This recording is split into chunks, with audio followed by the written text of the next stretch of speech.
কি করছো? পড়াশোনা করছি। আজকে ডিনারে কি খাবে?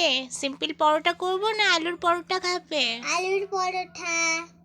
ওকে, ঠিক আছে, পড়ে নাও।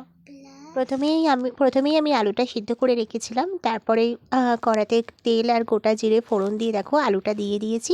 কিছু এখানে মশলা অ্যাড করেছি, ধনে জিরে গুঁড়ো আর ম্যাজিক মশলাটা দিয়েছি, একটা ম্যাজিক মশলা আছে, ওটা দিলে না খুব টেস্টি হয়।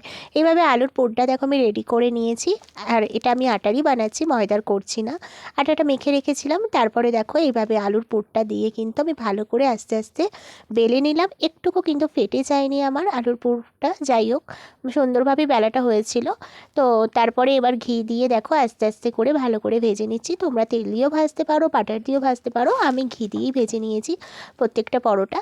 তো এইভাবে দেখো এপিট ওপিট করে ভালোভাবে কিন্তু আমি ভেজে নিয়েছি। তো দেখো এখানে একটা স্যালাড রেডি করছি, শসা আর গাজর, বিট নুন দিয়েছি, গোলমরিচের গুঁড়ো, ধনেপাতা কুচি দিয়ে একটা স্যালাড বানিয়ে নিয়েছি। এবার চলো তোজোকে খেতে দিয়ে দিই ডিনার। ও তাড়াতাড়ি করে নেবে, কারণ কালকে কেমন আবারও হয়েছে কে স্কুল বলো? আছে। তো চলো তোজো খেয়ে কি বলে শোনো। টেস্টি? অনেক টেস্টি।